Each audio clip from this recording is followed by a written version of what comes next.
22 April 2024 রোজ সোমবার লক্ষ্মীপুর জেলা রামগঞ্জ উপজেলাধীন ভাটোরা হীরাপুর কেন্দ্রীয় জামে মসজিদের উদ্যোগে আজকের এই মোতাবাররাক তাফসিরুল কোরআন মাহফিলে আল্লাহ তাআলাই আমাদেরকে আসবার বসবার আল্লাহর জন্যই জমা হওয়ার তৌফিক দান করেছেন। এজন্য সকলেই বলি আলহামদুলিল্লাহ।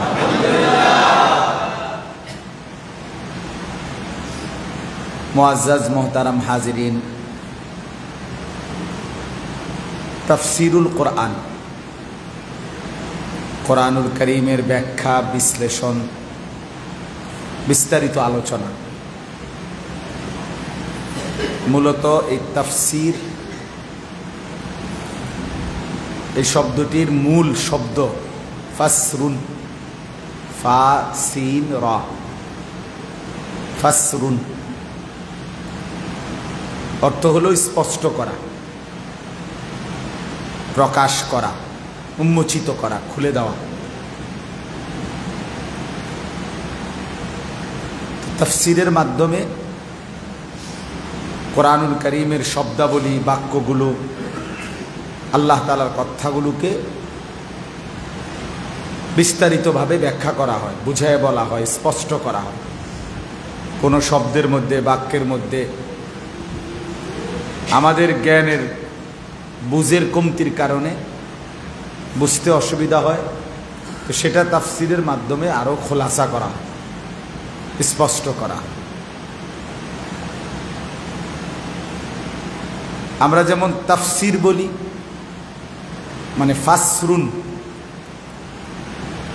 এরই একটা প্রতিশব্দ হলো সাফরুন, যেটারে আমরা বলি সফর। যে আমরা যে এক জায়গা থেকে আরেক জায়গায় দূরের পথ যাই, এটারে আরবিতে সফর বলে, সফর করছে, মুসাফির। আমরা মুসাফির এই কথাটা অনেকেই বুঝি, যেমন ওই যে 2 রাকাত ফরজ নামাজ 4 রাকাতকে 2 রাকাত পড়ি। তাহলে এই সফর, সাফরুন এই শব্দ আর ফাসরুন এই শব্দ সমার্থক, একই অর্থ। দুইটার অর্থই আলোকিত হওয়া, প্রকাশ করা, উন্মোচিত করা। তো যেহেতু সফরের মাধ্যমে মানুষের কাছে নতুন নতুন অনেক বিষয় উন্মোচিত হয়। আপনি ইতিপূর্বে ঢাকা যান নাই, তো এইবার গেছেন, তো এই সফরের কারণে আপনার কাছে ঢাকাটা কি হইল, নতুন করে জানা হইল।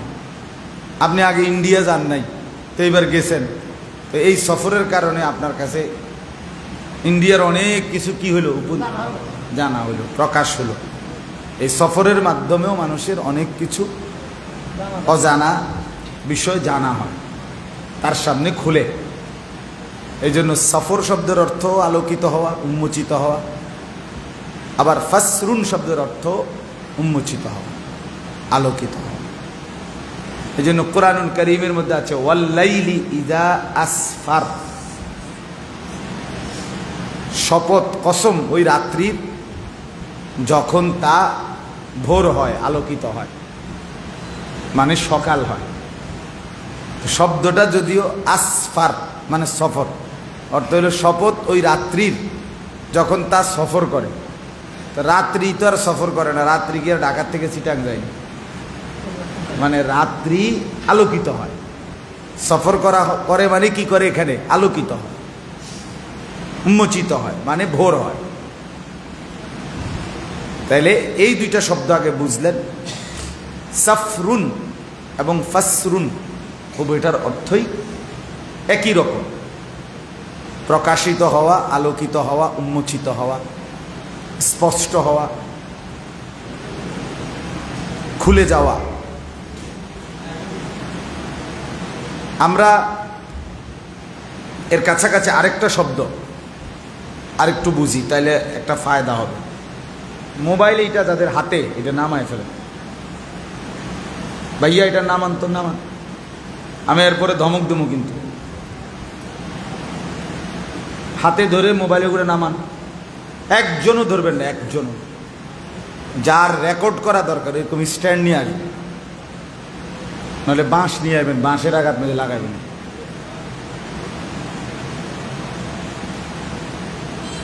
এই ফালতু এক অভ্যাস যতক্ষণ এটা হাতে থাকে, এটা শুধু এটার লিয়ে খচর খচর খচর খচর। এটা একটা বাজে অভ্যাস, একদম বাজে অভ্যাস, একদম ফালতু অভ্যাস, বদ অভ্যাস। 24 ঘন্টা এক ফালতু জিনিস আমাদের হাতে তুলে দিছে ইবলিসে। রাত নাই, দিন নাই, সকাল নাই, দুপুর নাই, সব কিছু ছবি তোলো, মোবাইলে উঠাও। এটা কি অর্থ আছে? পৃথিবীতে কোন গবেষণায় এটা প্রমাণিত হয়েছে যে পৃথিবীর সব কিছু মোবাইলের মধ্যে যুক্ত হইতে হবে, ঢুকতে হইব, নাই তো এটা হারাইয়া যাবে পৃথিবী থেকে? এটা এমন কোনো গবেষণায় কোথাও সিদ্ধান্ত হয়েছে এরকম? তা আমরা এরকম পাগল হয়ে গেলাম কেন? আমরা এমন ব্যস্ত হয়ে গেলাম কেন? আমাদের মানসিকতাটা এটা। সব কিছু এক কথায়, তার চুল, তার জামা, তার প্যান্ট, তার হাসি, তার ঠ্যাং, তার মাথা, সব ছবি উঠতে সোজা হিসাব। বেড়া, বেল্ডি, জোয়ান, বুড়া, হুজুর, ফাবলি, গরু, ছাগল, পাগল, ছাগল, জিডা পাইবা এটা ছবি উঠাও, যা দেখবো। অসভ্য মানসিকতা। আমি নিজ চোখে দেখছি। আপনি একটা বাস গৌরীপুর স্টেশনে একবার পুরাটা বাসে আগুন ধরে গেছে, জ্বলতেছে বাসটা, আর বাকি মানুষগুলো শত শত মানুষ মোবাইল দিয়ে ছবি তুলতেছে। খালাস, তারা তাদের দায়িত্ব আদায় করতেছে। বাসটা পুরে ছাই হয়ে যাক, আর সবার মোবাইলে আগে এটা কি ইউটিউব, লাইভে আসুক, ফেসবুক। এটাই দায়িত্ব না? এটাই মানবতা, এটাই ইনসানিয়াত বলে। এই কিছুদিন আগে আপনার ওই যে ফেরি ডুবে গেছে, ফেরিতে 9টা না কয়টা গাড়ি, ট্রাক সহ ডুবে গেছিল কিছুদিন আগে, দৌলতদিয়া পাটুরিয়া ঘাটে, এই অল্প কিছু কয়েক মাস আগে। ওইখানে একজন ট্রাক ড্রাইভার 2 দিন পরে উনি সাক্ষাৎকার দিছে, কাঁদতেছে লোকটা, বলতেছে আজকে 2 দিন আমি দাঁড়ায় আছি নদীর পারে আমার ট্রাকটা উদ্ধারের, পানির নিচ থেকে উঠানোর জন্য। আমি কাঁদতেছি এই পেরেশানিতে, আর শত শত মানুষ শুধু ছবি উঠাইতেছে। এই কথাটা ওই লোকটা বলছে, একটা ট্রাকের ড্রাইভার। যে কি মানসিকতা আমাদের! আপনি খেয়াল করে দেখেন, মানে একজন মানুষ সিএনজি অ্যাক্সিডেন্ট করছে, ধরতে গেছে যতজন, ছবি উঠাইছে তার থেকে 100 জন। এটা কি মানসিকতা? হঠাৎ করে এই মানসিকতাটা চেঞ্জ হয়ে গেছে। আমাদের বর্তমান জেনারেশন, এদের ভাবনাই এটা মোবাইলে জমা হোক। আশ্চর্য কথা। এতে কি হবে? এটা 1 কোটি ছবি মোবাইলে জমা হলে এরপরে কি হবে বলেন না? 100 জন হুজুরের সাথে, বাংলাদেশের মনে না সারা পৃথিবীর শ্রেষ্ঠ বুজুর্গ আলেম 100 জনের সাথে আপনার একটা করে ছবি আছে, সেলফি। হ্যাঁ, তো এতে আপনার কবরের আযাব মাপ কথা? আপনি ইনসাফের সাথে বলেন। হাসরের ময়দানে বা কবরের মধ্যে আপনার কাছে, ফেরেশতার কাছে আপনি মোবাইল এটা জমা দিলেই তো হবে নাকি? যে বেটা প্রশ্ন করতে সাবধানে, কার লগে ছবি দাও, ছবি দেখলেই তো আন্দাজ করবে বেটা। ফেরেশতা বলবে যে তোরে টাঙ্গাইয়া ফিডুমো বেটা, তো বুঝবি তুই তো ছবি। যখন টাঙ্গাইয়া ফিডা শুরু করবে তখন বুঝবা তুমি। এই জন্য দয়া করে, এটা একটা ফালতু মানসিকতা ভাইয়া, বাজে মানসিকতা। যা পাও তাই ছবি তোলো। এটা নতুন জেনারেশনের অধপতন, নতুন প্রজন্মের অধপতন। এটা আল্লাহ আমাদেরকে বুঝ দান করে। তো বলতেছিলাম, আরেকটা কাছাকাছি শব্দ হইল ইলম এবং আমল। কথাটা খেয়াল করেন, ইলম এবং আমল। এই আইন লাম মিম, এতে হয় ইলম, ইলমুন, ইলম, কোরআন সুন্নাহর ইলম। আর আইন মিম লাম এতে হলো আমল। এই দুই শব্দ এক সুতাও কোনো পরিবর্তন না, শুধু একটা অক্ষরের অদল বদল। আইন লাম মিম, আইন মিম লাম, অতিরিক্ত কোনো অক্ষর নাই এখানে। এটার যে 3 অক্ষর ওইটারও কি ওই 3 অক্ষর, শুধু অক্ষরের আকপিস আছে। এই জন্য আরবি ভাষার এটা নিয়ম যে কিছু কিছু শব্দ আছে আরবিতে যেখানে অক্ষরের পরিবর্তন হয়, কলব বলে এটাকে, কিন্তু এর কারণে অর্থের পরিবর্তন হয় না। যেমন এই যে সাফরুন, ফাসরুন, ফা সিন রা, ওই যে তাফসির বলতে গিয়ে বলতেছিলাম, এই ফা সিন রা আর সাফরুন সফর, সিন ফা রা, এখানেও আলাদা কোনো অক্ষর নাই, এই 3 অক্ষরে শুধু অক্ষরের কি আছে, আকপিস আছে। তাহলে অক্ষরের পরিবর্তনের কারণে, অদল বদলের কারণে অর্থের কি নাই, পরিবর্তন নাই। আমি এইমাত্র বললাম যে সাফরুন আর ফাসরুনের অর্থ কি, একই, উন্মোচিত হওয়া, আলোকিত হওয়া, প্রকাশ হওয়া। তো ঠিক এরকম ভাবে ইলম এবং আমল এই দুইটার মধ্যেও অর্থের কোনো পার্থক্য নেই। অর্থাৎ ইলম, কোরআন সুন্নাহর জ্ঞান আপনার অর্জন হয়েছে কখন, কখন বোঝা যাবে আপনি কোরআন সুন্নাহর ইলম অর্জন করছেন, জ্ঞান অর্জন করছেন, এটা কখন, যখন সেটা আমলে রূপান্তর হবে তখন। আবার আমল কখন আমল হবে, যখন সেটা কোরআন সুন্নাহর ইলম অনুযায়ী হবে। কোরআন সুন্নাহর ইলম অনুযায়ী যদি আমল না হয় সেটা আমল না, আমলে যদি পরিণত না হয় সেটা ইলম না। কথা বুঝছেন না? এরকম 2-4 শব্দের লেকচার, সুন্দর কথা, চমৎকার উপস্থাপনা, দারুণ বক্তব্য, বিবৃতি, কিছু তথ্য, রেফারেন্স, দলিল, উদ্ধৃতি, এগুলো অনেকেই দিতে পারে। আপনি যদি বলেন তার অনেক জ্ঞান, এটা আপনাদের দুনিয়াবি দৃষ্টিতে হইতে পারে, কিন্তু কোরআন সুন্নাহর দৃষ্টিতে ইলম যেটা, জ্ঞান, সেটা হবে তখন যখন এই কথাগুলোর আলোকে তার আপাদমস্তক আমল দেখা যাবে, তখন। নাই তো সেটারে ইলম কয় না, আমরা সেটারে ইলম বলি না। এই জন্য বাপ, এখন আমার বলার উদ্দেশ্য কি?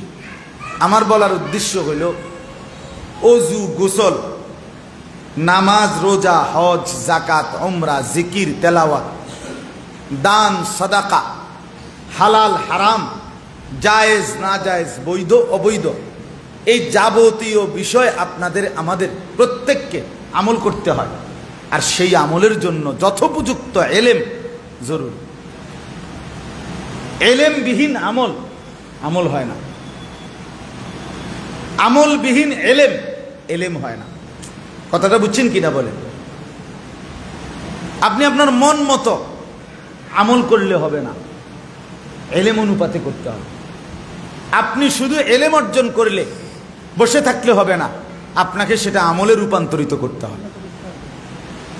অতএব আমরা অনেক সময় গ্রামের মানুষ কথায় কথায় মনে, আরে এরকম বহুত কথা আমরাও জানি, মিয়া যা বেড়া 2-4টা হুজুর বেড়া আমরা ফকেটও রাখি বেড়া, এরকম বেদতমিজ লোক আছে না, এইসব বেদব টাঙ্গাইয়া ফেরন দরকার, তোমার মতো বেয়াদব টাঙ্গাইয়া ফিডা দরকার, রোদের মধ্যে ফিডা। তুমি কি বললা? তুমি বহুত হুজুর ফকেটে রাখো, মানে তোমার এটা কি সালের বস্তা নাকি ফকেট? এটা ফাজলামি করো। তুমি কোনো এক ব্যক্তিকে অবজ্ঞা করতে গিয়ে ওলামায়ে কেরামকে টিটকারি করলা, কি করলা? সেটা ইসলামের নিদর্শন বহন করে যত কিছু, মনে রাখবেন সাফ কথা বাপ, যত কিছু ইসলামের নিদর্শন বহন করে এরকম যেই কোনো কিছুকে তুচ্ছ তাচ্ছিল্য করা কুফরি। এটা কি কুফরি? কুফরি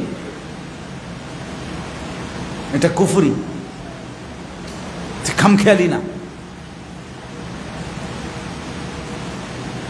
আর কুফরি যার দ্বারা হয়, আপনি যদি আকাশ ছোঁয়া পরিমাণও আমল করেন, ফলাফলে আপনার নামে 1 পয়সা জমা হবে না। আপনার তো ইমানে নাই মিয়া, কথা বোঝেন নাই? আপনার কোনো আমল, ওই যে আমরা ছোটবেলায় এটা বলছি না যে আগে তো 1 লিখোই নাই, তো এরপরে 0 যতই লাগাও 1-এর আগে, এটার তো কোনো মূল্য নাই। আগে তো 1 লিখো, এরপরে প্রতি 0-এর মধ্যে কি আসবে? দাম আসবে। পরে প্রত্যেক 0ই সংখ্যা বাড়বে, 10, 100, 1000, 10,000, 1 লাখ। আগে তো কি লেখা চাই? 1 লেখা। আগে তো ইমান চাই, আগে তো ইমান লাগবে। এই জন্য সাবধান মুসলমান বাপ, এটা খুব খেয়াল কর। ইত্তাকু যিল্লাতাল আলিম। নবী সাল্লাল্লাহু আলাইহি ওয়াসাল্লাম বলেন, কোন আলেমকে অপদস্থ করা থেকে নিজেকে বাঁচিয়ে রাখো। ইত্তাকু ফিরাসাতাল মুমিন। নবী বলছে, কোন দিনদার মুমিনের অন্তর্দৃষ্টি থেকে নিজেকে বাঁচিয়ে রাখো, বাঁচিয়ে রাখো। সাবধান, এটা আমি শক্ত বললাম, আমার অভ্যাস, আমি একটু শক্ত কথা বলি, কিন্তু একটা মানসিকতা আশায় বলি, এই ধাক্কা দিলে যদি বদলায়, একটু শক্ত করে খোঁচা ধাক্কা দিলে যদি দিল বদলায়, এই আশায় বলি। তাইলে এখানে বাস্তব কথা যেটা বুঝাইলাম, সাফরুন আর ফাসরুন, এই অক্ষরের পরিবর্তনে অর্থের পরিবর্তন হয় না। ঠিক ইলম এবং আমল, অক্ষরের পরিবর্তনের কারণে অর্থের পরিবর্তন হয় না। কোন ব্যক্তির জ্ঞান তখনই জ্ঞান হয়, কোরআন সুন্নাহর জ্ঞান, যখন সে তা আমলে পরিণত করে। আবার কোন ব্যক্তির আমল তখনই আমল হয়, যখন তা কোরআন সুন্নাহর জ্ঞান অনুপাতে হয়। বুঝছেন কথা? এই কথাটা প্রথম বললাম এই জন্য, এই যে তাফসির বলেন, জুমার নামাজের বয়ান বলেন, ওলামায়ে কেরামের মাসআলা বলেন, এই সব কিছুর প্রতি আপনারা আমরা যারা আমল করতে চাই করি, আমরা কিন্তু এই ইলমের ওলামায়ে কেরামের মুখাপেক্ষী। আপনি উনাদের থেকে নিজেকে অমুখাপেক্ষী রাইখা কোনোদিনও সহি আমল করতে পারবেনও না, জান্নাতের রাস্তা মিলবেও না। এটা খামখেয়ালির বিষয়, এটা কোনো অবজ্ঞা তুচ্ছ তাচ্ছিল্য করার বিষয় নয়, কারণ এটা আপনার জীবনের অংশ। আজকে অসংখ্য মুসলমান আমরা এই কথাটা বুঝি না বাপ।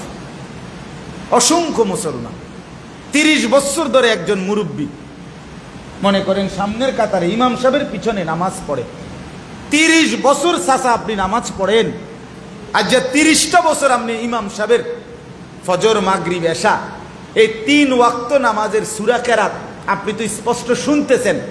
30 বছর ধরে খেয়াল করছেন যে ইমাম সাহেবের পড়া শুদ্ধ আর আমনের পড়া অশুদ্ধ, কিন্তু আমনের কলজাটার ভিতরে একটা বারও আসলো না যে কিরে আমি পড়ি কিতা, আমার এটা হইব কেমনে, আমার এটা ঠিক করণ দরকার না।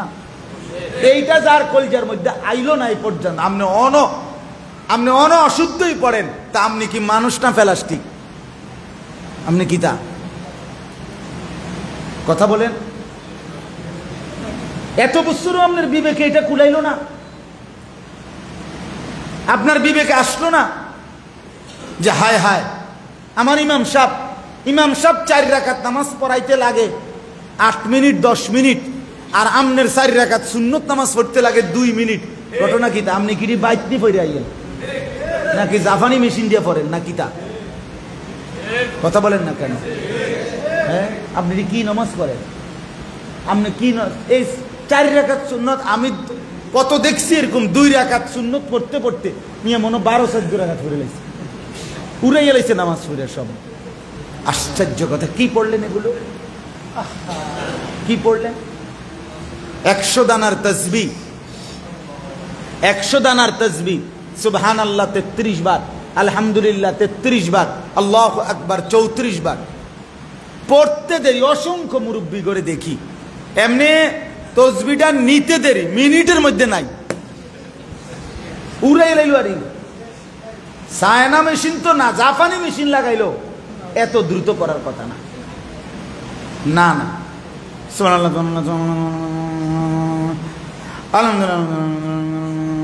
আল্লাহ ডিক্কিতা চাচা, এগুলা কি? এগুলা তাসবিহ।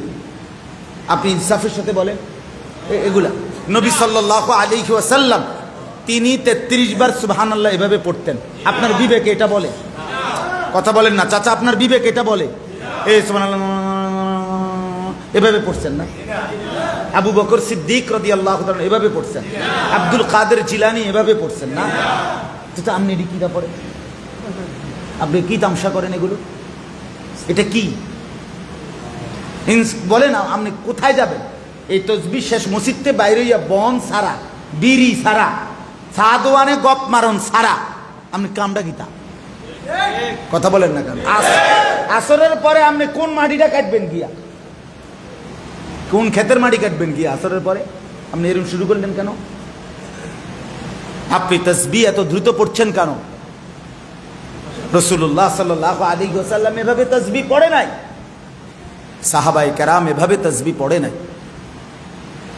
এটা দিন না, এটা সুন্নাত না, এটা তরিকা না, এটা আপনার মন মতো খামখেয়ালি। আপনি মনে করলেন কত মানুষ তো পড়েও না। আরে বাপরে, তো কিছে মানে কি? কত মানুষ তো পড়েও না, এই কারণে আমনের এই অশুদ্ধ পড়া দিয়েই ফেরেশতা আল্লাহ তাআলা আমনের বেহেশত দিতেইব। আল্লাহ তাআলা এরকম ঠেকে গেল, ঘটনাটা কি? তা কেন, মানে কি কারণে ঠেকে গেল? বেহেশতের লোক শর্ট পড়ে গেছে নাকি? কথা বলেন না কেন? আপনার কাছে এটা আইডিয়া হয় না? তাইলে আপনি কি ভাবছেন? বেহেশতে দৈন্য লোকের অভাব পড়ে গেছে, আমগুলো জোড়াতালি দিয়ে দিতেইব? আশ্চর্য বুঝ। এজন্য বাপ, এটা সুন্নাত, এটা কোনো তাসবিহও না, কিচ্ছু হয় না। এই যে দ্রুত গতি, আহা! আমি এইবারও একদিন ভিন্ন এক জায়গায় তারাবি পড়ছি, খতম তারাবি। 8টা বাজে এশার নামাজ শুরু হয়েছে, যখন কারেক্ট 9টা বাজে 1 ঘন্টা, এর মধ্যে 4 রাকাত ফরজ, 2 রাকাত সুন্নত, 20 রাকাত খতম তারাবি, খালাস শেষ। আজীব কথা, 20 রাকাত তারাবি, 4 রাকাত ফরজ, 2 রাকাত সুন্নত, 1 ঘন্টা সব পড়ে নিলেন। মানে কি মেশিন চালাইলো আল্লাহ! এরপরে আমার মুসল্লিরা বললো যে হুজুর বিতিরটা আমনে পড়ান। তাই আমি বললাম আমি বিতির পড়াইতে রাজি আছি, তবে বিতিরের পরে আমার 10টা মিনিট কত কথা শুনুন লাগবে, তাইলে আমি পড়ামো বিতির। কয়েক আপনি আধা ঘন্টা কইলেও আসি। আমি আচ্ছা ঠিক আছে, আপনার ঘরে জুত মতো পাইছি। এরপরে বসছি, বিতির পরে বসে বললাম এটা কি করলেন এই দ্রুত গতিতে? আহা! কোরআনুল কারীমের একটা শব্দ, একটা আয়াত কিচ্ছু বোঝা যায় না, কিছুই বোঝা যায় না। হাফেজ সাহেব কি উড়ে না নামে, রুকু দেয় না, সেজদা দেয়, হেই কইতে মুসল্লি বলছে। আমারে মুরব্বী বলতেছে একজন একদিন যে হুজুর আমরা হাফেজ সাহেব, আমরা যে হুজুর তারাবি পড়া টনটুন না হুজুর। আমি বললাম টনটুন না কি? তা কি ফোঁড়া উঠছে ওনার গাছ? কয় না, 20 রাকাত তারাবি যে পড়ে 13 পাই না। আমি বললাম চাচা তাহলে তো বোঝা গেল 20 রাকাত তারাবি পড়ার পরও যে আমনেও টের পান না, তো ফেরেশতাও টের পায় না, এটি উঠে না। এগুলো কি ফেরেশতাও টের পায়? এ কি তামাশা? বলেন রাসূলুল্লাহ সাল্লাল্লাহু আলাইহি ওয়াসাল্লাম এতটা লম্বা নামাজে দাঁড়াইতেন, হাত্তা তাওয়াররামাত কাদামাহু।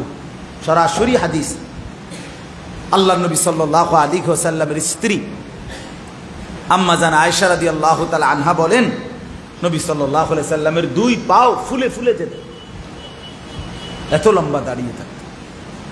কোরআনুল কারীমের মধ্যে আছে, সূরা তাহার মধ্যে তাফসীর আছে, নবী সাল্লাল্লাহু আলাইহি সাল্লাম রাত্রিবেলা লম্বা নামাজে তেলাওয়াত কেরাতের জন্য, কোরআন পড়ার জন্য মাঝে মাঝে এরকম খুঁটির মধ্যে, সরাসরি খুঁটির মধ্যে গামছা এবং রশি দিয়ে নিজের শরীর কোমর সহ খুঁটি সহ বাঁধ দিয়ে নিতেন, যেন ঘুমের কারণে পড়ে না যায়। কসম আল্লাহর। সূরা তাহার তাফসীর আছে, এটার মধ্যে বান দিতেন। সাহাবীরাও এরকম বেঁধে রাখতেন নিজেদেরকে খুঁটিতে, মসজিদে নববীর খুঁটিতে। মুনাফিকরা হাসতো, হাইসা দূরের থেকে কইতা, আরে মুহাম্মদ তোমার কোরআন এটা বলে রহমত, অথচ এটা তোমারে বান দিয়ে দিছে। এভাবে টিটকারি করত। কিন্তু আল্লাহ নবী সাল্লাল্লাহু আলাইহি সাল্লাম বেঁধে রাখতেন, সারা রাত কোরআন দাঁড়িয়ে পড়তেন। তখন আল্লাহ কোরআনের আয়াত নাজিল করছে, তাহা মা আনজালনা আলাইকাল কুরআনা লিতাশকা। আল্লাহ বলে, বন্ধু আমি এই কোরআন আপনাকে লজ্জিত করার জন্য, বেইজ্জতি করার জন্য নাজিল করি নাই, ইল্লা তাযকিরা, এটা শুধুই কেবল বিশ্ব মানবতার জন্য উপদেশ। এটা মুসিবত না, এটা পেরেশানি না, এটা পেরেশানি না। রাসূলুল্লাহ সাল্লাল্লাহু আলাইহি ওয়াসাল্লাম, বুখারী শরীফের একবারে দ্বিতীয় পৃষ্ঠার হাদিস, হযরত আব্দুল্লাহ ইবনে আব্বাস রাদিয়াল্লাহু তাআলা আনহুমা বলেন, প্রত্যেক রমজানে প্রতি রাতে হযরত জিবরাইল আলাইহিস সালাম নবীজির কাছে আসতেন, আর পুরা কোরআন যতটুকু নাজিল হইছে পুরা কোরআন একবার নবীজি জিবরাইলকে শুনাইতেন, জিবরাইল একবার নবীকে শুনাইতেন। প্রতিদিন প্রতিদিন ফি কুল্লি লাইলা, প্রত্যেক রাতে। তো বুখারীর রিওয়ায়াত একেবারে দ্বিতীয় পৃষ্ঠার হাদিস, প্রতিদিন রাতে রাসূল সাল্লাল্লাহু আলাইহি সাল্লাম 2 খতম কোরআন, 1 খতম নিজে পড়তেন আর 1 খতম জিবরাইল পড়তো, শুনতেন। এটা তারাবির বাহিরে, কসম আল্লাহর, এটা তারাবির বাহিরে। নবী সাল্লাল্লাহু আলাইহি সাল্লাম জিবরাইলের সাথে তারাবি পড়তেন না, উম্মতের সাথে পড়তেন। এটা আলাদা তেলাওয়াত। এরপরে আবার তারাবি, এরপরে তাহাজ্জুদ, এরপরে আউয়াবিল, এরপরে ইশরাক, এরপরে 5 ওয়াক্ত নামাজের তেলাওয়াত। কি পরিমাণ কোরআন তেলাওয়াত করতেন!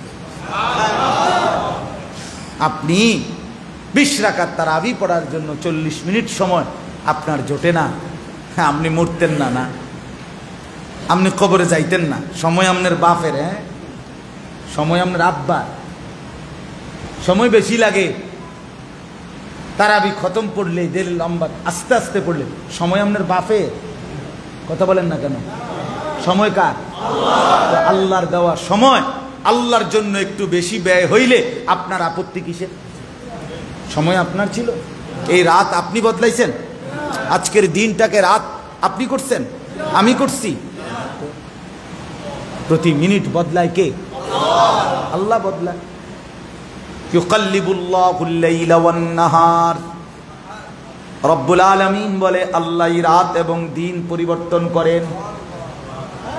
হুয়াল্লাযী জাআলাল লাইলা ওয়ান নাহারা খিলফা লিমান আরাদা আন ইয়াযাক্কারা আও আরাদা শুকুরা।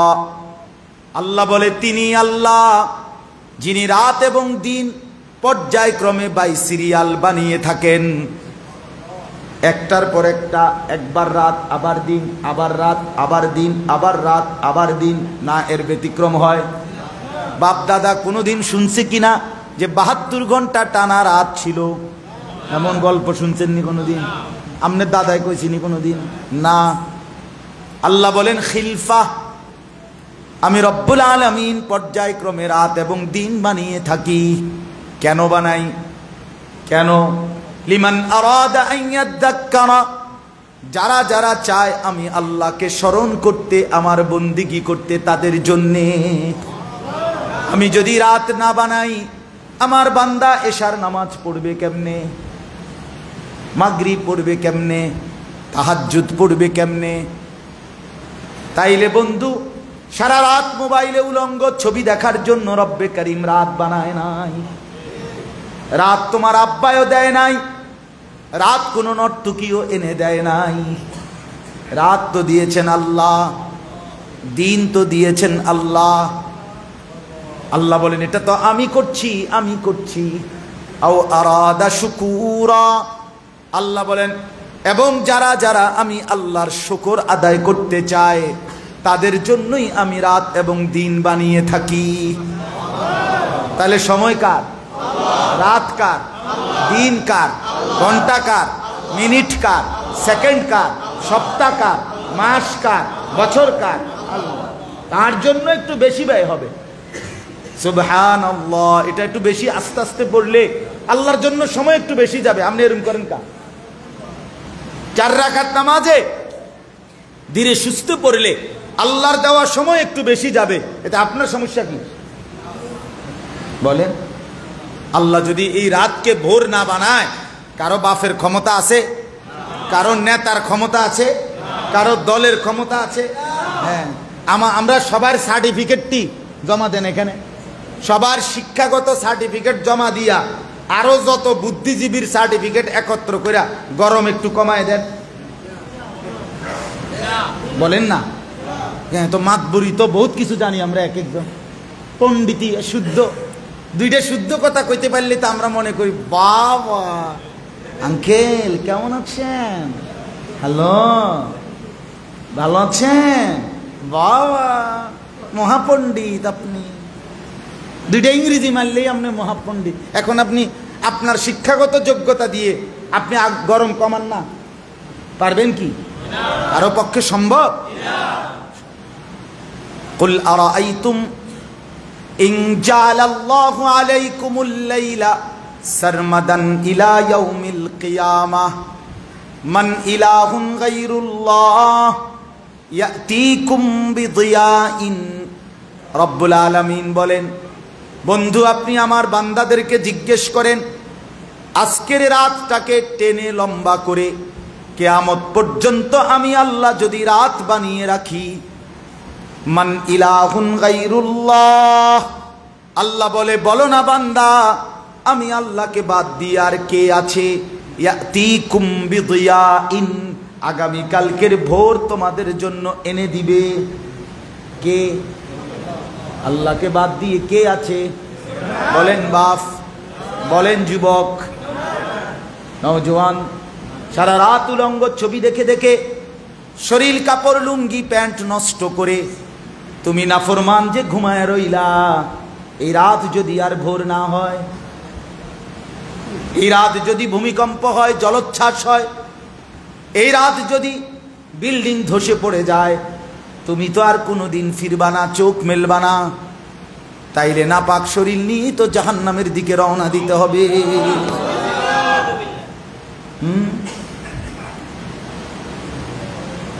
কি খবর? এক এক ছেলে নিজের ঈসা চালাক মনে করে। আহা, একটা মোবাইল, একটা মোটরসাইকেল, চুলের একটু বাহার, শরীরের একটু সুস্থতা, আর কি?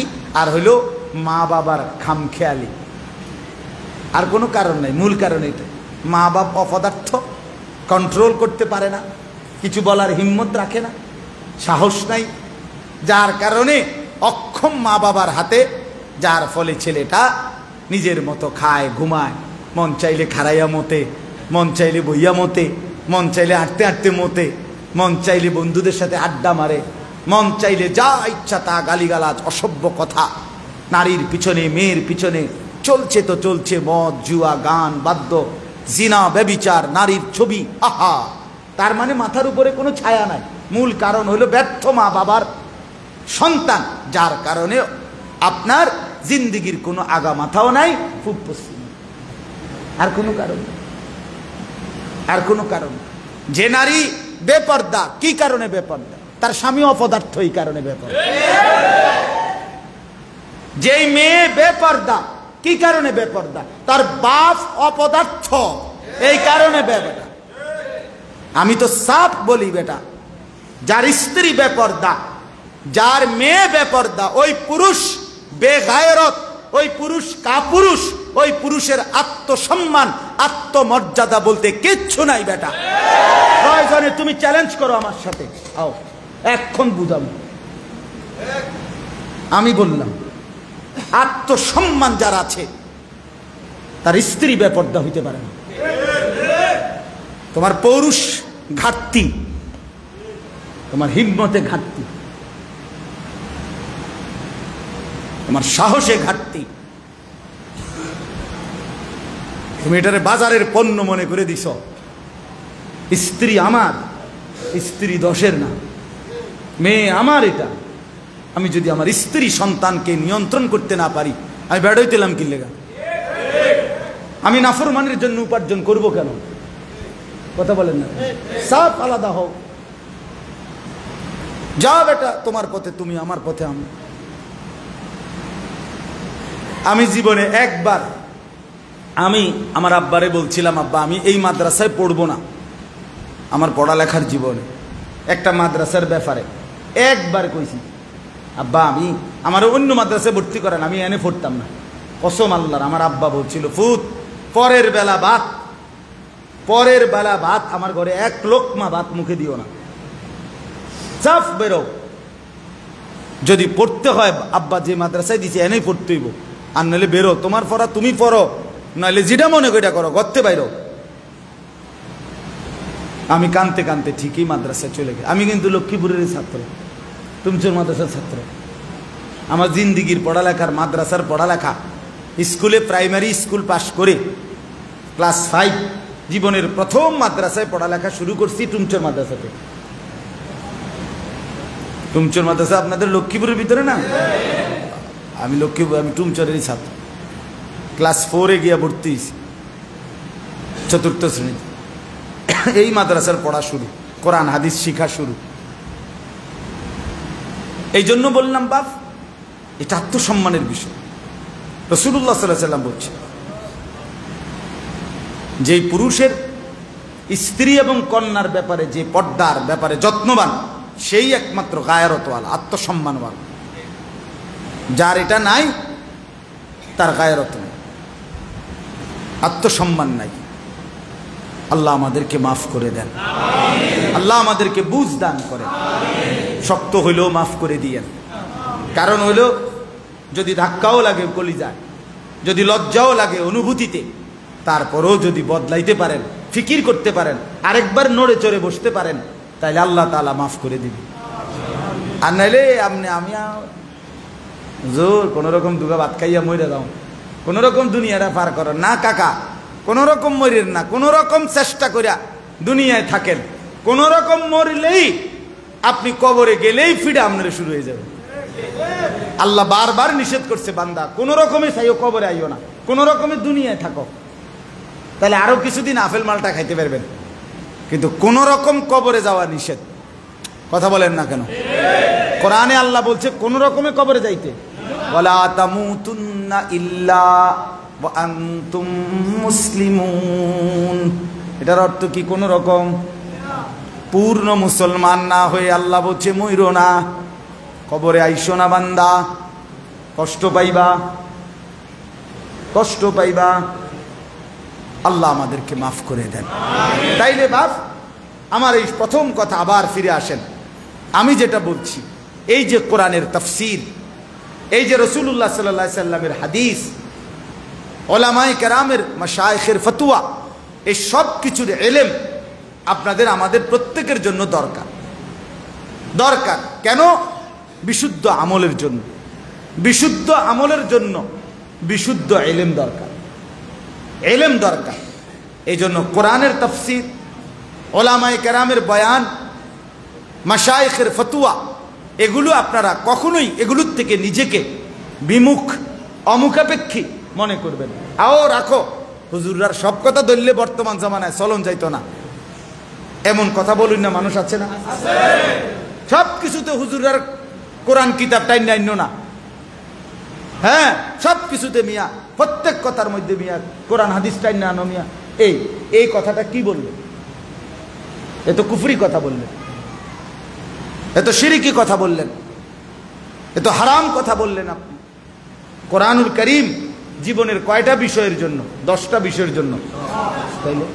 তাহলে সব কথায় কোরআন টাইনে আনবে না? সব কথায় হাদিস টাইনে আনবে না? তো আনবে না কেন? আনবে না কেন?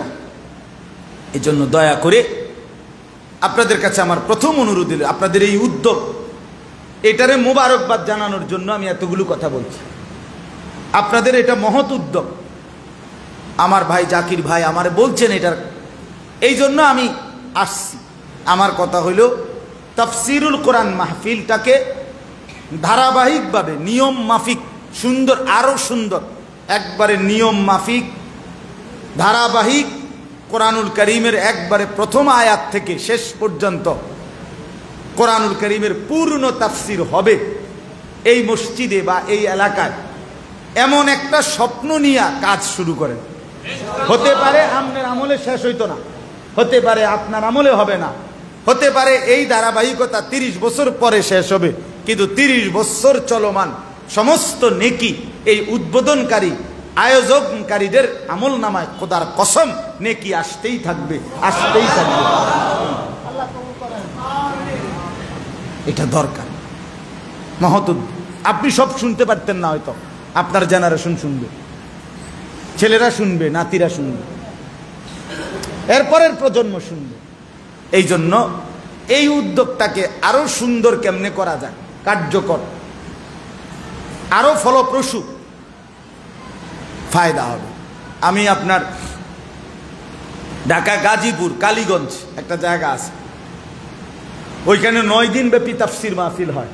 ওইখানে একদিন আমার দাওয়াত দিছে কয়েকবারই, তো ওরা দেখছি আপনার প্রতি বছরে সিরিয়াল আছে এখন, ওরাই দাওয়াত দেওয়ার পরে ওরাই চিঠি দিয়া জানায় যে হুজুর এই বছর আপনার আয়াত এই 5টা সিরিয়াল আছে, মানে সিরিয়ালেই আমি জেন্দে সিরিয়ালে পাই হিন্দিয়ে কইতে, বুঝেন নাই কথাটা? আমার মন মতো না, মানে ওই তাদের সূরা যে শুরু হয়েছে প্রথম থেকে ওই সিরিয়ালে জেনে আইসা আমার সিরিয়াল ধারাবাহিকতা।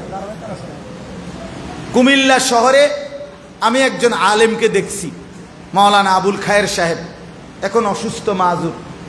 উনি একটা মসজিদে কুমিল্লায় 17 বছর এক টানা তাফসির করে পুরা কোরআনুল কারীমের তার তাফসির তরজমা শেষ করছে। কথা বুঝছেন কেন? তাহলে হইতে পারে 17 বছর লাগাতার সবাই শুনে নাই, কিন্তু উনি তো বলে গেছেন, ইন্তজাম হইছে, পরবর্তী জেনারেশন শুনছে। এই জন্য আমি দয়া করে আপনাদের কাছে অনুরোধ করলাম, আপনাদের এই উদ্যোগ আপনারা ইনশাআল্লাহ আরো সুন্দর করে, একটু পরিকল্পিত, আরেকটু বাস্তবসম্মত, যৌক্তিক এবং আরো একটু সুন্দর নিয়ম মাফ, কমই হোক বয়ান, প্রতিদিন বা যে কয়দিন হবে কম হোক, কিন্তু ধারাবাহিক হোক। আল্লাহ তাআলা আপনাদেরকে তৌফিক দান করেন। এবার আসেন আরেকটা কথা, সেটা হলো বাস্তবতা হলো আমরা যারা বর্তমানে সামান্য কম বেশি ওয়াজ নসিহত যাই করি আমরা আল্লাহর পাকের দয়ায়, প্রকৃত বাস্তবতা হলো তাফসির করার যোগ্যতা আসলেই আমাদের নাই। এটা আপনারা মানে তাকাল্লুফ হিসেবে বলতেছি না, বাস্তবতা এটা। তাফসির করার কোরআনের যে যোগ্যতা যা দরকার, আমাদের পূর্ববর্তীরা যেই শর্ত করছেন সেই শর্তের দ্বারে কাছে আমরা নাই, আমরা নাই।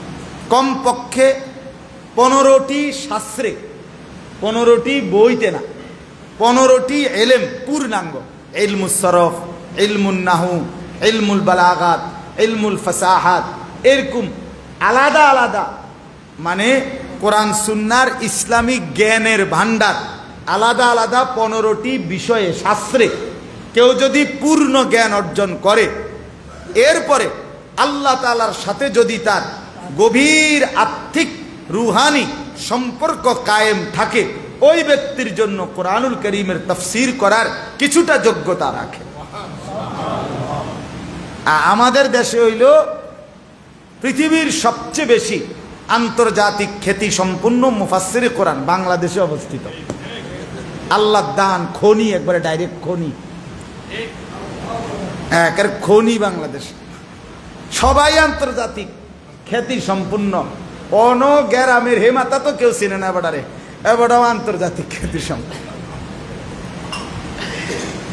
মানে পদের বেলায় মাশাআল্লাহ আমরা দেশ আগাইয়া, মানে কইতে লাগলে আন্তর্জাতিক খ্যাতি সম্পূর্ণ মুফাসসিরে কোরআন, বিশিষ্ট ইসলামী চিন্তাবিদ, কুকিল কণ্ঠস্বর, বৈরবের ফুল, যমুনার ব্রিজ, চালের বস্তা, আটার বস্তা, হ্যাঁ, সিমেন্টের ট্রাক, মানে যা দরকার কইতে। আর কোন হুজুর কই, টাইটেল কই, মাইক কই, শুরু হয়েছে এন থেকে গেছে আপনার লক্ষুরা পার হইয়া।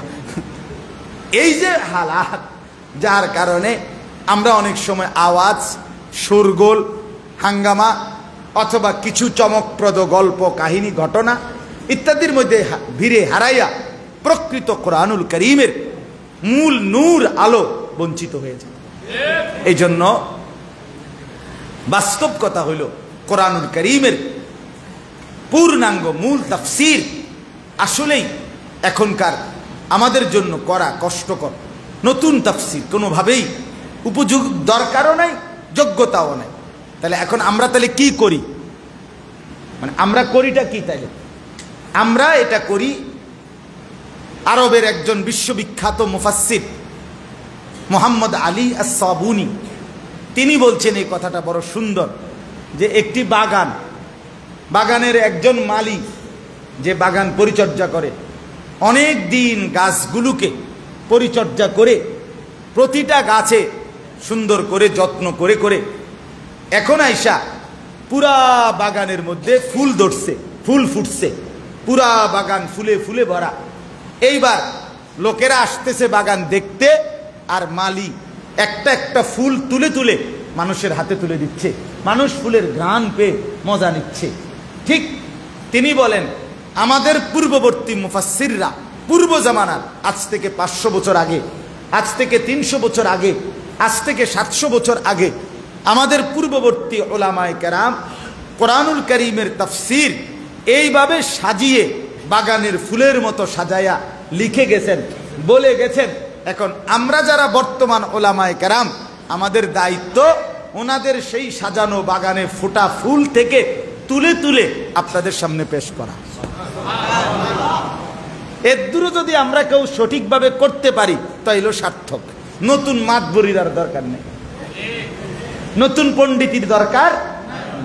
পূর্বসূরির বাগানো বা ফুল থেকে, ফুলের বাগান থেকে তুলে তুলে যদি বলা যায় তাইলেই যথেষ্ট, তাইলেই যথেষ্ট।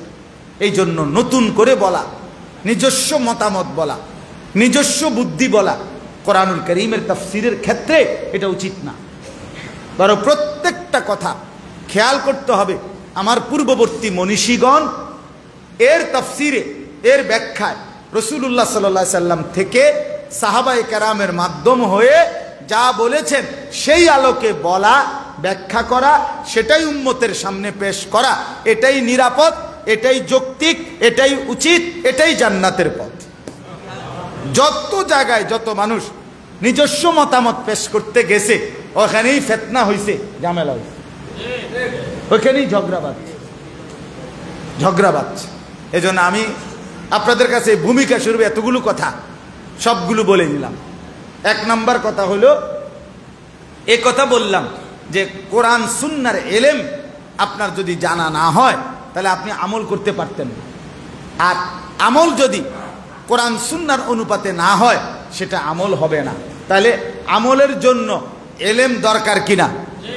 ইলমের জন্য আমল দরকার কিনা? এটা অঙ্গাঙ্গিভাবে জড়িত। এই কাগজের এই পিঠ ওই পিঠ, এখন এই পিঠের এই লেখাগুলো কাগজের এই পিঠ, তাহলে এখানেই তো লেখাটি শেষ হয়ে গেছে, তো কাগজের এই পিঠটার দরকার কি? এটা হালাই দেন, এটা কেমনে হালাইবেন আপনি? এই পিঠকে অস্বীকার করে বাদ দিয়ে এই পিঠ কি কল্পনা করা যায়? এটা হবে কি? হবেই না। এটা মুদ্রার এই পিঠ ও পিঠ, কাগজের এই পিঠ ও পিঠ। ঠিক এরকম ইলম আমলকে চায়, আমল ইলমকে চায়। একটা আরেকটাকে বাদ দেওয়ার কোনো সুযোগ নেই। আর 2 নম্বর কথা হলো, যেটা বললাম, কোরআনুল কারীমের তাফসীরের একটা ধারাবাহিক আয়োজন। আরেকটু বৈশা মসজিদের, আমি আলহামদুলিল্লাহ মুরব্বীরা আপনারা যারা কথা বলছেন, আগ্রহ দেখছি আপনাদের ভিতরে, তো আপনাদের এই আগ্রহ আর এই নওজোয়ান মহল্লার যেই নওজোয়ান ছেলে, এই মসজিদের সাথে সম্পৃক্ত নওজোয়ান কারা? হাত তোলেন তো। এলাকার আর কি, এই এলাকার মাস, আপনারা হাত নামায়েন না, আপনারা দায়িত্ব নেন যে এই তাফসীরুল কোরআন মাহফিলে এটা ধারাবাহিক করার জন্য যা করার আপনারা করবেন। বলেন করবেন তো ইনশাআল্লাহ? মুরব্বি করে ধাক্কাইয়া এলাকা ছাড়া করে দিবেন, ঠিক আছে না? মুরব্বিদেরকে পরামর্শ দিবেন, হাত নামান। আপনারা আগায় আসেন যে চাচা আমরা কি করতে পারি, আমাদের আর কি করা আছে।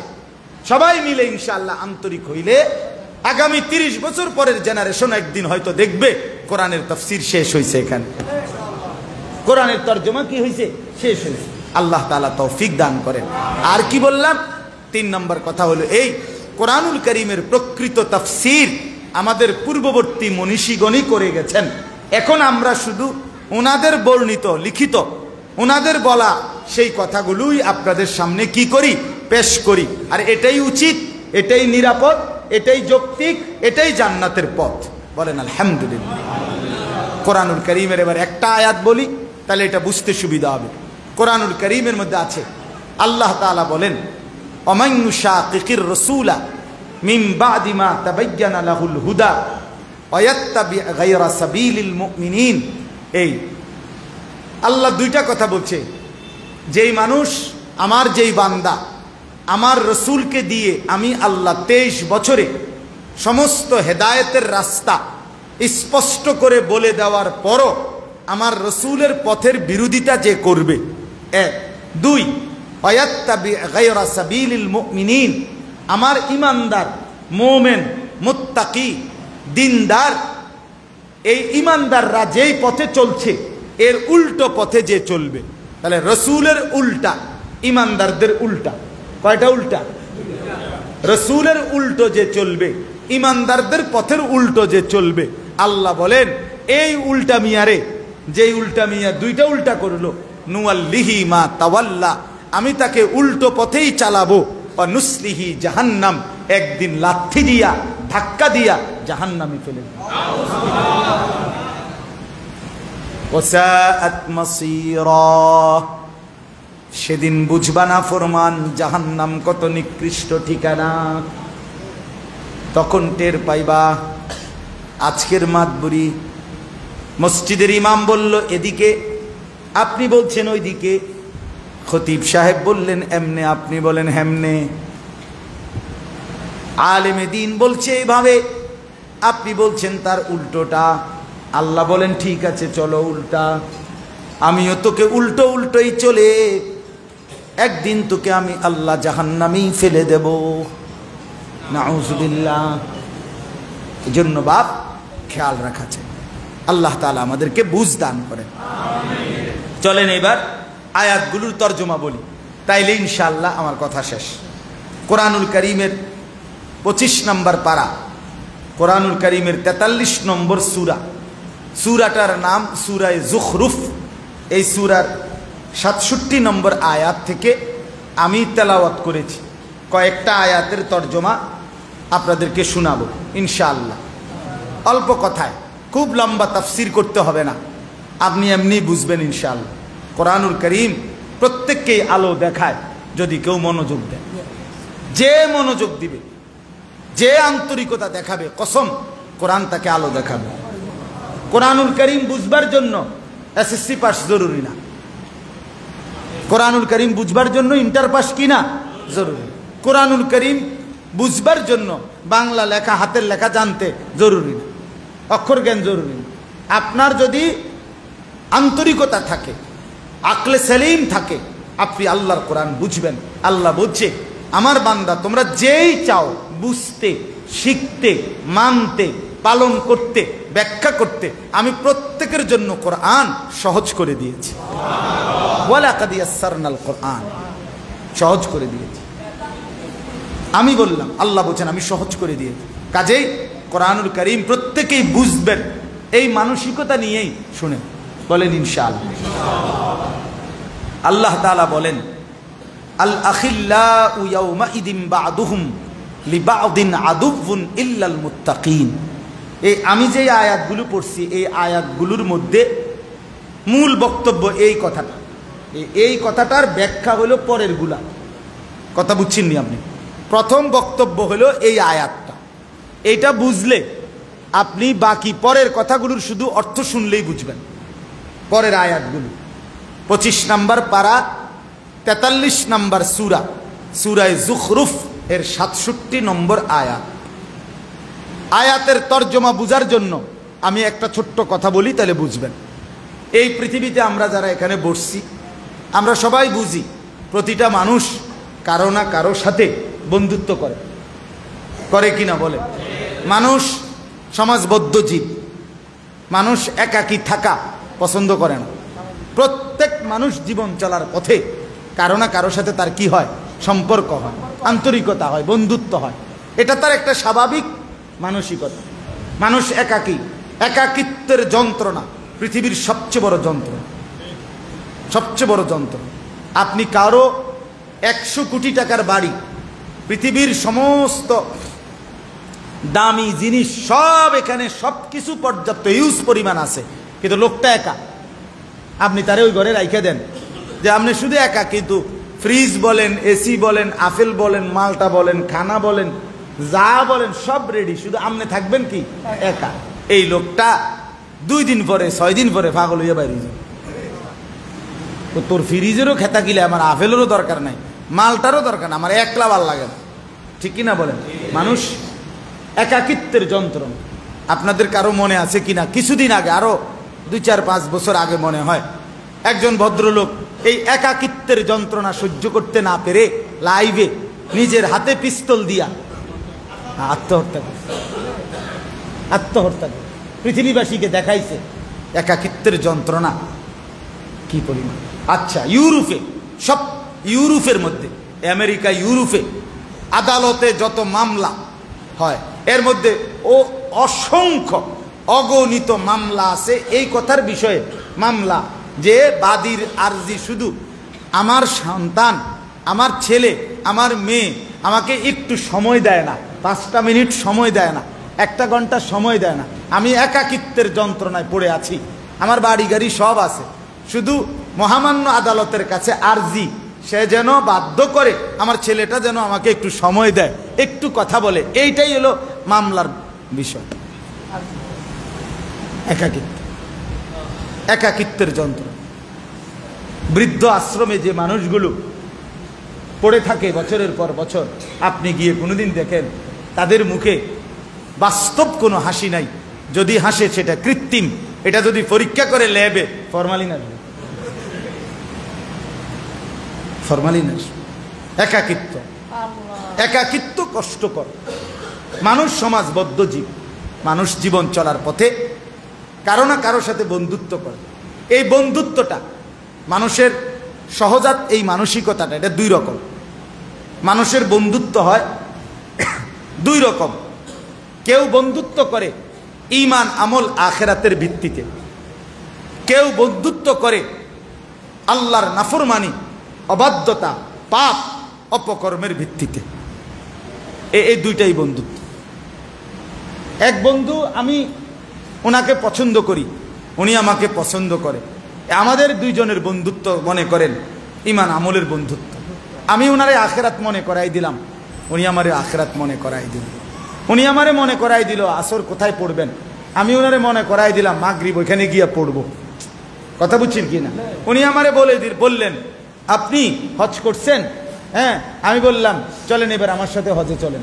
মানে এই যে এক কথা, আমি ওনাকে বললাম ভাই এই মিথ্যাটা কেন বললেন, এটা তো ঠিক হলো না।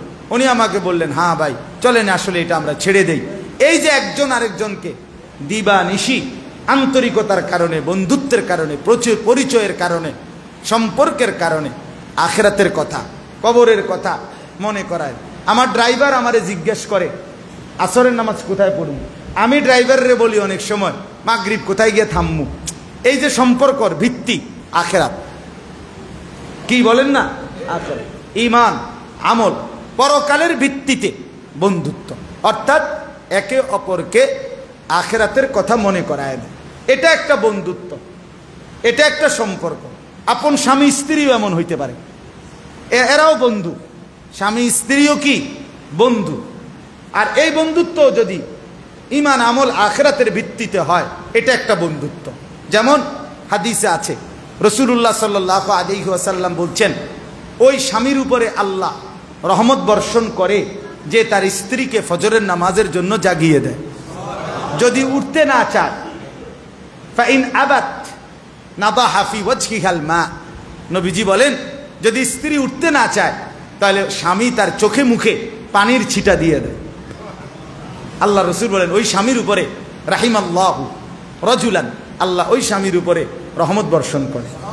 এবার নবী বলেন সাথে সাথে আল্লাহ তাআলা ওই স্ত্রীর উপরেও রহমত বর্ষণ করে যে তার স্বামীকে ফজরের নামাজের জন্য জাগিয়ে দেয়। হ্যাঁ, আই কাজাত জাওজাহা, যে তার স্বামীকে জাগিয়ে দেয়। ফাইন আবা, স্বামীও যদি উঠতে না চায়, এবার স্ত্রী তার চোখে মুখে পানির ছিটা দিয়ে দেয়। কালকে আমার চোখে পানি দিস, আজ গা তোমার বালতি উদ্দা উঠতা না, বালিশ বিযোগ রইলে তোষক বিযোগ, এটি রোদে দিব প্রয়োজন, এখন বালা রোদ উড়ো।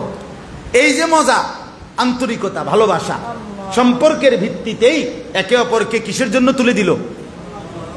নামাজের জন্য। খোদার কসম, আল্লাহ বলে, নবী বলে, ওই স্বামী স্ত্রীর উপরে আল্লাহ সরাসরি রহমত বর্ষণ করে।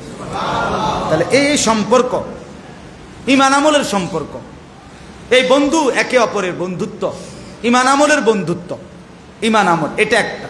আচ্ছা, এর বিপরীতে আরেকটা বন্ধুত্ব আছে, আল্লাহর নাফরমানি, অবাধ্যতা, পাপ, অপকর্মের ভিত্তিতে বন্ধুত্ব। বন্ধুত্ব বিড়ি আমনের মেয়াছেও না, এই যে বন্ধুত্ব, বুঝেন নাই কথাটা? সিগারেট আমনের মেসলাইট কি হেবড়ার বন্ধু না? আমরা একে অপরের জন্য যদি কিছু করতে না পারি, বন্ধু কেন? তাহলে আর বন্ধু হইলাম কেন? আপনার বোঝেন না কথাটা? বোতল আমনের, টাকা আমার, দুইজনে মিললে নেশা, দুইজনে মিলে নেশা। মোবাইলে এমবি শেষ হয়ে গেছে আমনের, দোস্তে বলছে, আরে দোস্ত এমবি শেষ হয়ে গেলে কি, আমারটার মধ্যে আছে না, উলঙ্গ ছবি দেখবি তুই, আমি যদি তোকে না দেখাইতে পারি তো বন্ধু রইলাম কেন? আস্তাগফিরুল্লাহ। এটা কি একজন দুইজন? কি মনে হয়? লক্ষ লক্ষ নওজোয়ান, লাখ লাখ ছেলে মেয়ে আল্লাহর নাফরমানির ভিত্তিতে একজন আরেকজনের ঘনিষ্ঠতা। একে কোথায় গিয়ে কোথায় অসৎ নারী আছে, কোথায় পতিতা বেশ্যা কোথায় পাওয়া যায়, ওই তাকে খোঁজ বলে দিচ্ছে। এ তাকে মদের আড্ডা, জুয়ার আড্ডায় বন্ধুত্বের সম্পর্কের দাবিদার হয়ে তাকে জুয়ার আড্ডায়, মদের আড্ডায় ঢুকায় দিছে, নারীর আড্ডায় ঢুকায় দিছে। এরকম অসভ্য জানোয়ার একজন দুইজন? আপনি পৃথিবীর যেই কোনো মদখোর, নেশাখোর রে, একটা গাঁজাখোর, ফুট্টাখোর, বাবাখোর রে ডাকে জিগান, তুই যে আল্লাহরে সাক্ষী রেখে বল যে তুই কিভাবে শুরু করছ, সে বলবে নিশ্চিত কোন অসৎ বন্ধু তারে এই নেশার আড্ডায় ঢুকাইছে। কোন নারী লুবি, কোন জেনা বেবিচারী, ধর্ষক, ইফতিজার, নারী নির্যাতনকারী, ওই জানোয়াররে জিজ্ঞেস করে দেখেন কিভাবে শুরু করছো, বলবে কোন অসৎ বন্ধু আমারে এই ফাঁদে ফেলছে, ফাঁদে ফেলছে। আপনি রাগ হইয়েন না, আমি একটা কথা কই, যেই কোনো মানুষ, এই যারা বয়স্ক মাঝ বয়সী বিড়ি খায়, তাগরে কদ্দুর জিগান আল্লাহর দোহাই, যে চাচা আকারে পশ্চিম দিকে ফিরা আল্লাহরে সাক্ষী রাইকা বলেন বিড়ি খানাটা কেমনে ধরছেন? উনি বলবো, হা কইও না হুজুর, আল্লাহর দোহাই, আমি মোড়ে খাইতে চাইছিলাম না, একটের লগে চলতাম, তে বারবার কইতে কইতে কইতে কইতে বিরক্ত করতে করতে একদিন বিড়িটা ধরাই দিছে। এই যে অভ্যাস হয়েছে অন্তার সাতটারিরা, এই ঘটনা। নাহলে পৃথিবীর কেউ এমন নাই যে না আমি বইপত্র পড়া অথবা নিজে নিজে ঘুমের তুইটা আজকের থেকে মদ খাই, বিষয়টা এমন। অসৎ বন্ধুর কি? এই জন্য এই কথাটা বুঝতে হবে। দেখেন, এই যে বন্ধুত্ব, দুনিয়ায় দুই ধরনের বন্ধুত্ব হইল, নারী পুরুষের বন্ধুত্ব বলেন, স্বামী স্ত্রীর বন্ধুত্ব বলেন, হ্যাঁ, নাফরমানির বন্ধুত্ব আছে, ঈমান আমলের বন্ধুত্ব আছে। তো আল্লাহ তাআলা এইখানে এবার বলতেছে, কিয়ামতের দিন, কবর থেকে নিয়ে হাসর, মিজান, ফুলসেরাত, কিয়ামতে আল্লাহ বলছে, আল আখিল্লাউ ইয়াউমা ইদিন বা'দুহুম লিবা'দিন আদু। কিয়ামতের দিন এবং কবরে, হাসরে যেই বন্ধুত্ব, এই বন্ধুত্বের অধিকাংশই একে অপরের শত্রু হয়ে যাবে, বন্ধুত্ব থাকবে না। ইল্লাল মুত্তাকিন, একমাত্র ঈমান আমল, তাকওয়া, আল্লাহ ভীতি, গুনাহ বর্জন করার জন্য বন্ধুত্ব যে ছিল, এটাই একমাত্র চিরস্থায়ীভাবে টিকে থাকবে। বাকি সব বন্ধুত্ব চোখ বন্ধ হলেই কবর থেকেই দুশ্মনে রূপান্তরিত হবে। এটাই এই আয়াতের অর্থ। আল আখিল্লাউ ইয়াউমা ইদিন বা'দুহুম লিবা'দিন আদু। এই আল্লাহ বলে বন্ধুত্বগুলো সেদিন একে অপরের দুশ্মন হয়ে যায়, ইল্লাল মুত্তাকিন, মুত্তাকিরা ব্যতীত, যাদের ভিতরে তাকওয়া ছিল তারা ব্যতীত। দেখেন তাফসীরের মধ্যে আছে হযরত আলী রাদিয়াল্লাহু, এই কথাটা বুঝলেই কথা শেষ, বাকিটার শুধু অনুবাদ শোনাবো। হযরত আলী রাদিয়াল্লাহু তাআলা আনহু এটার তাফসীর করছে, এটা বুঝেন খুব, এই কথাটা খেয়াল করেন।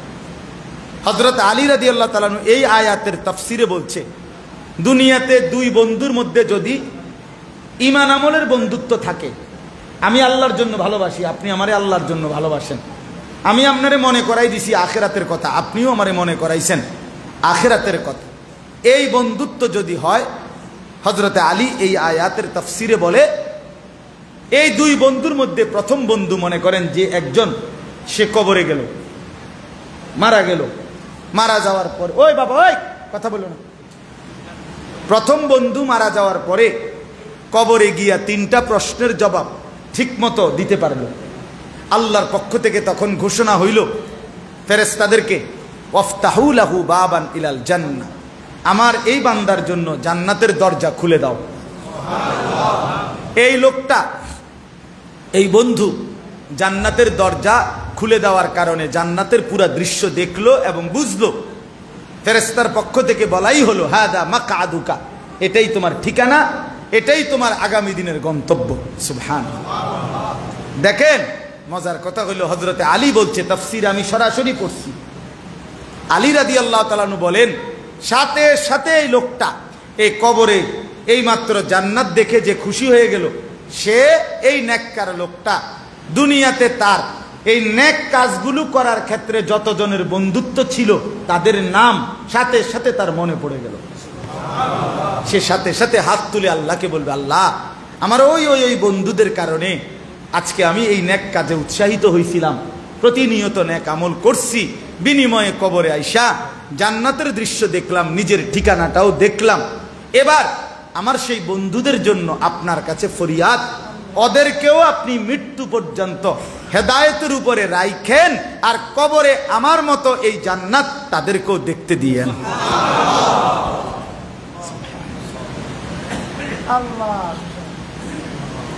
এরপরে তার তাফসীরে মারিফুল কোরআনে সরাসরি আছে, এরপরে আল্লাহ তাআলা সরাসরি এই ব্যক্তিকে ডেকে, কবরের এই লোকটাকে, নেককারকে ডেকে বলবে, হে আমার বান্দা, তুমি শুনে নাও, অচিরেই আমি আল্লাহ তোমার সেই বন্ধুকে এই কবরে তোমার সাথে এমন অবস্থায় দেখা করাবো, সাক্ষাৎ করাবো, যখন তুমি তাকে দেখে শুধুই কেবল হাসবে, 1 সেকেন্ডের জন্য কাঁদবে না, তোমারে কষ্ট দেব না, মানে তোমার সেই বন্ধুকেও মৃত্যু পর্যন্ত হেদায়েতের উপরে রেখে এই জান্নাত তাকেও দেখাবো। তাহলে এই বন্ধুত্ব উপকার হইল কিনা? কথা বলেন না কেন? কোনো আলেমের সাথে, কোনো বুজুর্গের সাথে, কোনো আল্লাহওয়ালার সাথে, কোনো নামাজি ব্যক্তির সাথে, কোনো দিনদারের সাথে আপনার এই সম্পর্ক উপকারে আসলো কিনা বলেন? আচ্ছা, হযরতে আলী বলেন, যে ব্যক্তি নাফরমানের সম্পর্ক, ওই যে একজন আরেকজনকে মদ, জুয়া, চুরি, ডাকাতি, জিনা, ব্যভিচার, বেপর্দা ডাকছে, সহযোগিতা করছে, বেরিয়ে বাজারে মদ দিছে, মার্কেটে জুতা কিনবো 1 জোড়া, 3 ঘরের বাবি লইয়া বাজারে গেছে, উত্তর ঘরের বাবির কাছে গিয়া, বাবি আল্লাহর দোহাই এ অটো আইয়া লাইছে, আপনি জামু আর আমু 1 জোড়া জুতা কিনবো, আমনের একটা চয়েস বালা, কয়েকবারে দেখছি আমনে জুতা কিনলে সুন্দর হয়, আমনে দূর না গেলে একবারে ভাল লাগে না, এই বেডিরে নিচ্ছে। আবার ওই দক্ষিণের ঘরের বাবি, দক্ষিণের ঘরের আরেক হিস্সার বাবি, এই 13 ঘরের বাবি নিয়া ওটি 1 জোড়া জুতা কিনে। এরকম ফালতু মহিলা আছে কিনা বলেন না কেন? হায় হায় মা, হায় বোন, তুমি কি করলা? নিজে তো বরবাদ হলাই, আরো কতগুলো নারীকেও নষ্ট করে দিল। তুমি এই বেপর্দার অন্ধকার রাস্তায় তাদেরকেও নামাই।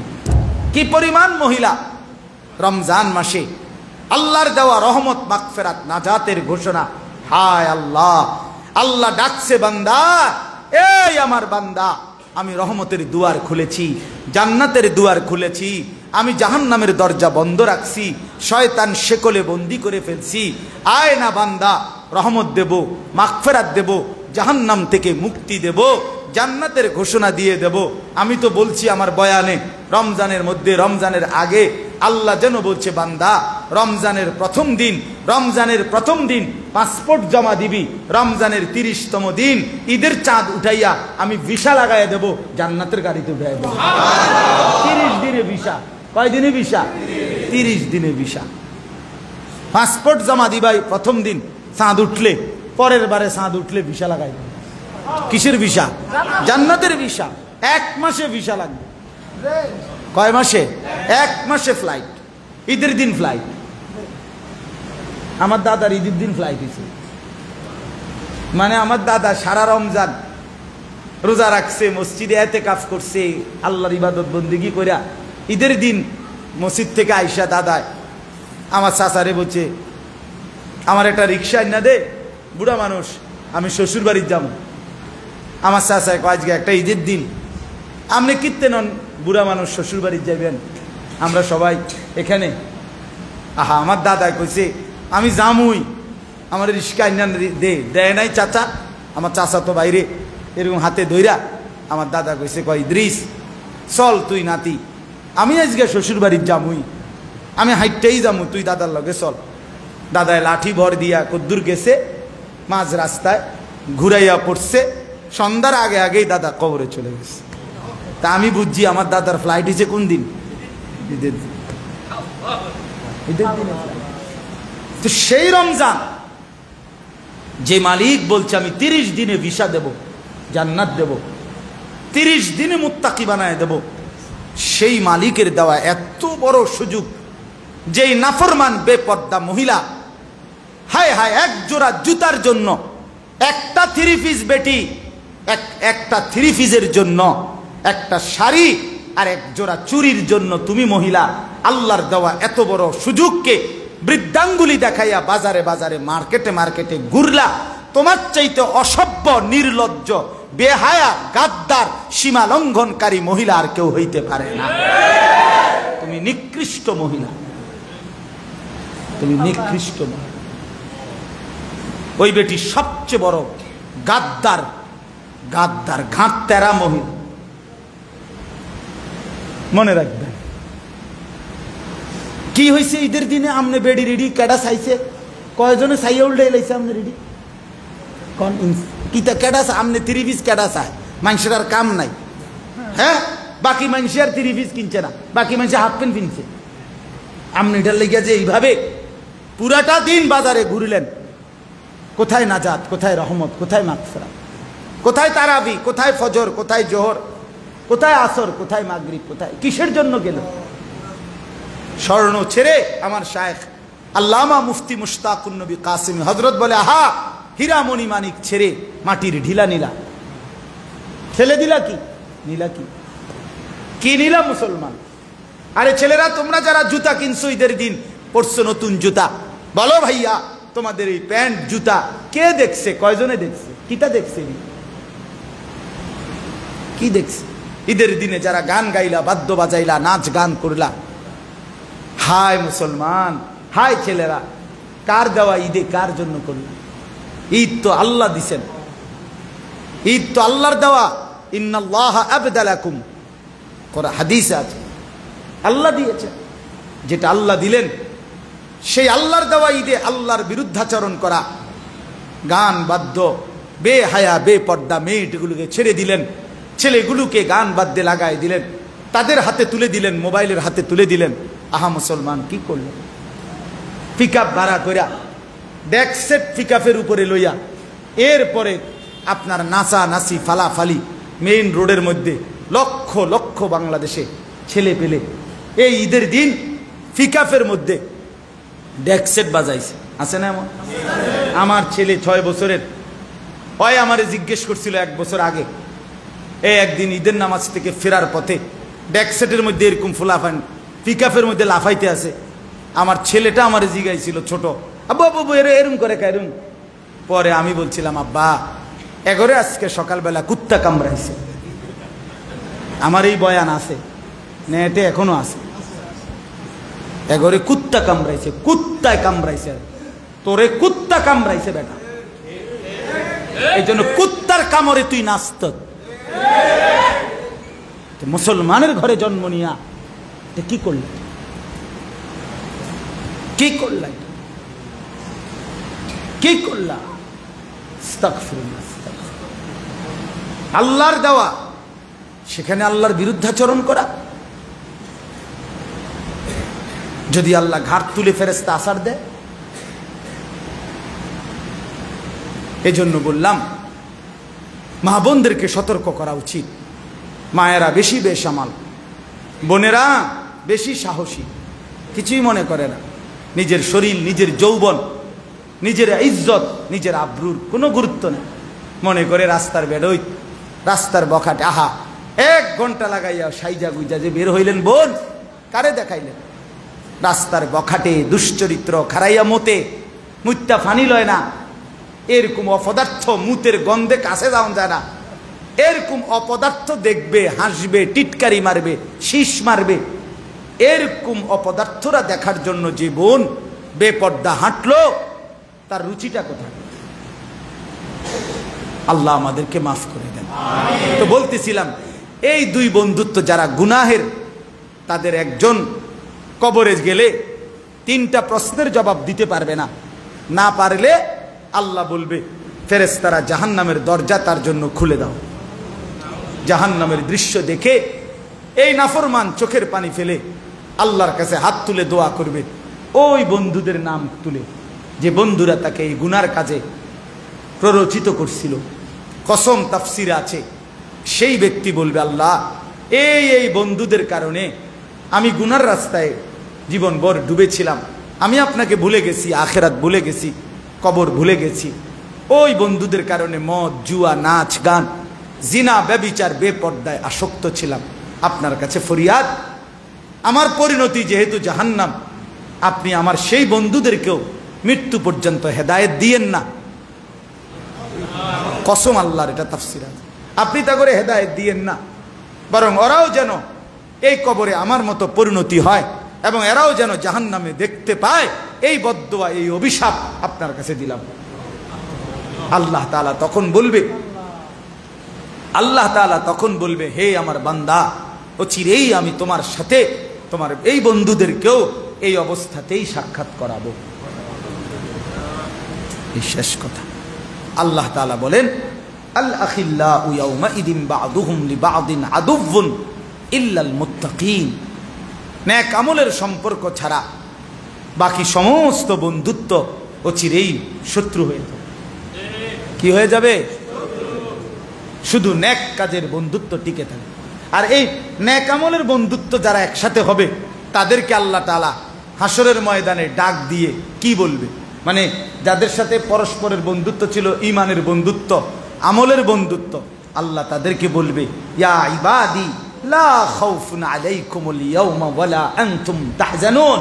হে আমার বান্দারা, আজকে হাসরের ময়দানে তোমাদের কোনো ভয়ও নাই, তোমাদের কোনো চিন্তাও নাই। তো অন্যরা বলবে, কেন কেন এদের চিন্তা নাই কেন? আল্লাহ বলবে, আল্লাযীনা আমানু বিআয়াতিনা ওয়া কানু মুসলিমিন।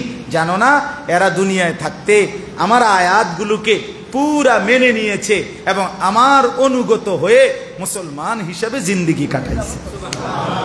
এবার আল্লাহ বলবেন, এই বন্ধুদেরকে যারা একে অপরের বন্ধুত্বে নেক কাজ করছে, আল্লাহ সবাইকে বলবে, উদখুলুল জান্নাতা আনতুম ওয়া আজওয়াজুকুম। তোমরা এবং তোমাদের বন্ধুরা, তোমাদের সঙ্গীরা। তাফসীরের মধ্যে আছে, স্ত্রীও যদি নেককার হয় সেও অন্তর্ভুক্ত। তোমরা এবং তোমাদের বন্ধুরা, সঙ্গীরা একসাথে তুহবারুন, হাসতে হাসতে, খুশিতে খুশিতে, হেলে দুলে জান্নাতে ঢোকো। ইউতাফু আলাইহিম বিসিহাফিম মিন যাহাবিন ওয়া আকওয়াব।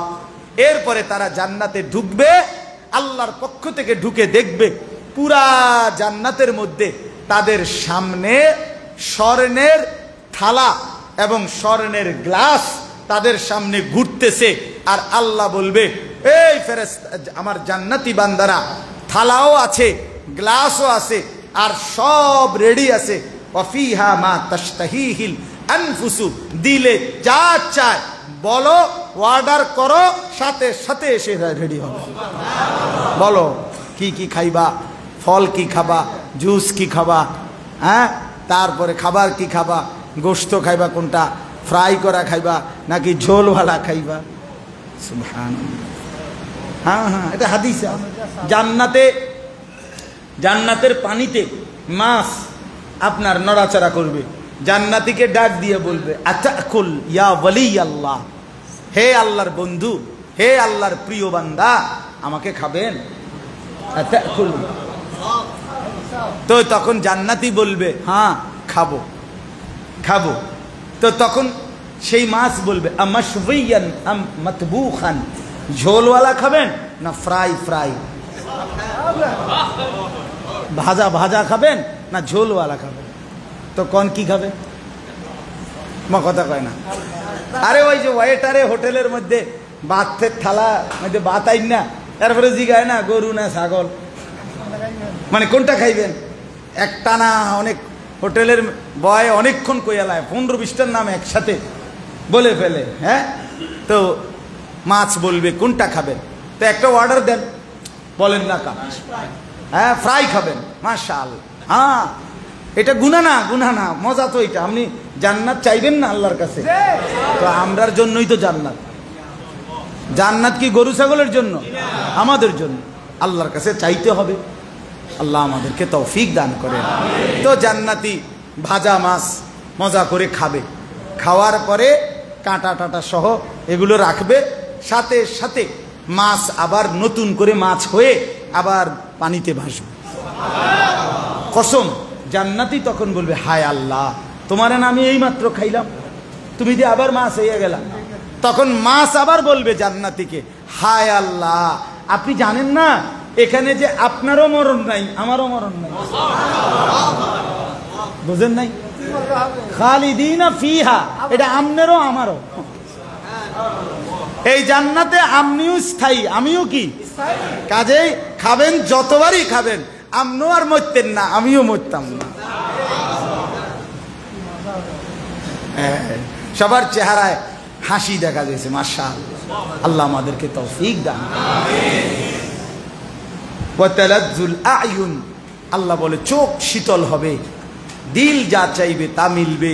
ওয়া আনতুম ফিহা খালিদুন, এবং তোমরা জান্নাতের মধ্যে চিরস্থায়ী বসবাস করবে।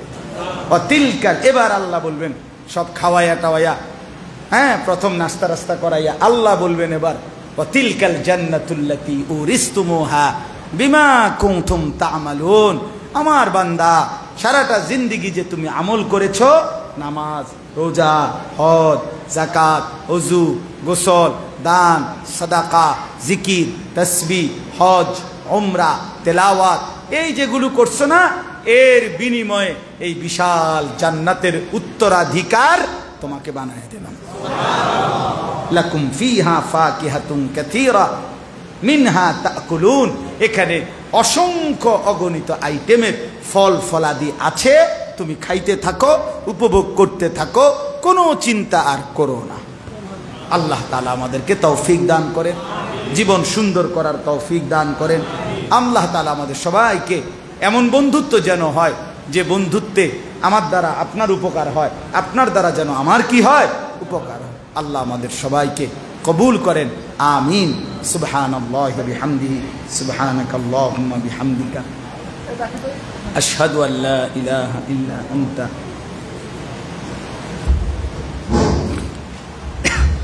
আসসালামু আলাইকুম ওয়া রাহমাতুল্লাহ। আলহামদুলিল্লাহ,